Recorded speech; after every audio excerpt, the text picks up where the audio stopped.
Tomorrow is the first day of October. You know what that means? It means it's time to start planning for Christmas. Cue the Christmas music. Wait, what? Okay, so maybe we're not ready for the Christmas music just yet, but we are ready to start planning for Christmas. Now, I know some of you are thinking there's still Halloween in between, there's still Thanksgiving, among other stuff that you might celebrate. So let me back up a little bit here and talk about the fact that I'm not just planning for Christmas in October, I am planning for all holidays in the last quarter of the year. Planning this far in advance gives me a head start and makes all the holiday planning a lot less stressful, a lot more fun, and helps me stick to my budget, most importantly. In case you are new here, hi everyone. My name is Lisbeth, and I make videos that help you plan for a better financial future while living your best life today. So if that's something that interests you, don't forget to subscribe and hit the notification bell so that you don't miss out on new weekly videos.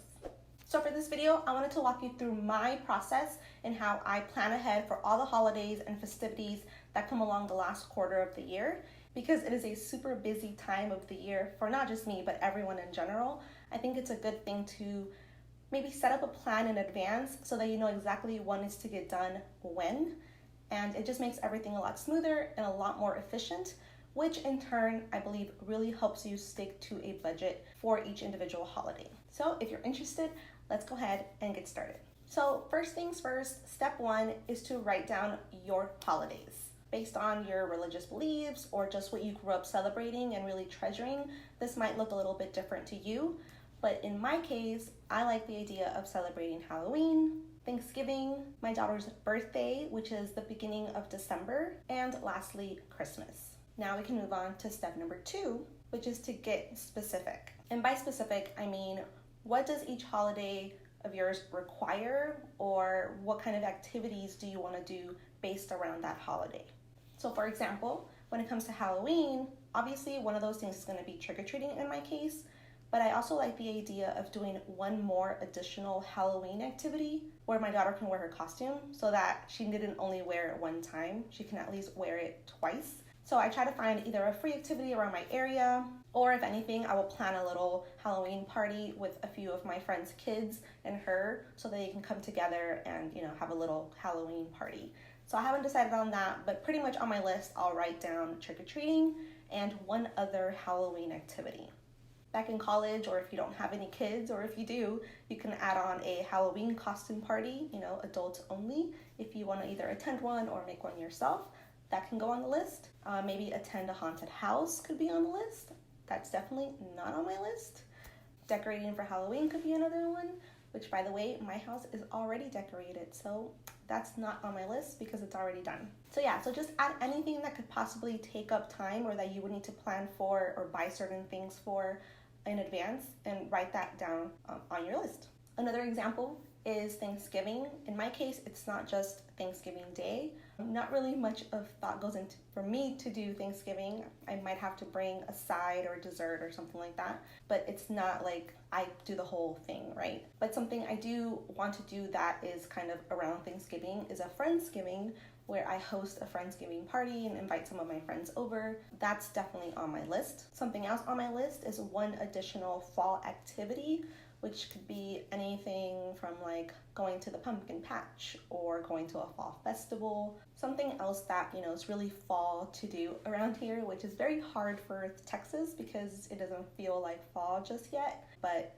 something that makes it kind of feel like fall, that's added to my list. And the last thing that I wanted to include in my Thanksgiving list is 30 acts of kindness. Another example is Christmas, obviously. Christmas takes a lot of time and effort in my case because I love thinking of gifts and I love wrapping presents. So to me, Christmas is a 3-month event, and that's why I start planning way in October. Now, with the fact that I have to make a list and I have to make a budget for the people on the list, and I have to think of the gifts and I have to purchase the gifts and I have to wrap them really pretty, that takes a lot of time and effort. So starting to think about Christmas now kind of sets me up for being as prepared as possible by the time December rolls around. Also, because my daughter's birthday is the first week of December, I have to be very intentional about getting stuff done for Christmas so that I can focus on her party when it comes close to it. And that way I'm not like left with all Christmas to do after her birthday, which would be a really, really tight window. So yeah, so for my Christmas list, I include writing down a list and a budget, getting some ideas for gifts down, purchasing the gifts, and wrapping presents. So obviously your list might look a lot different than mine based on your holidays and what you like to do around those holidays. But just kind of be as specific as you can. That way, when you're writing things down, you can kind of see if it is doable or not. And then you can really start closing in on the things that you really want to make sure you do. If you write a list of 10 things, realistically speaking, are you going to be able to do those 10 things in November, around that holiday? And if it's not, then you can kind of narrow it down to the things that you really want to do. This will help you make sure that you still get to do some of those, holiday related activities without overwhelming yourself. Okay, so once you've gotten specific on the holidays, step number 3 is to break it down.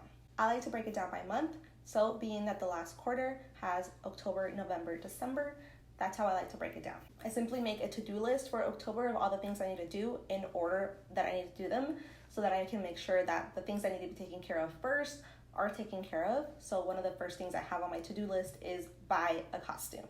So buy a costume for my daughter, buy a costume for myself, because yes, I like to dress up with her. Then of course trick-or-treating, and once I have that, I can include 1 or 2 things that are somehow related to Thanksgiving. So in my case, I can make the list for 30 acts of kindness that I have going in November so that my list is ready to go by the beginning of November. Another thing I can do is to buy the tickets for that one fall activity that is going to be in November, because usually once they go first on sale, they'll make them a lot cheaper than if you actually purchase them when you're there or like right before you go. I can even include, make a list of people to invite to Friendsgiving. That could be another one.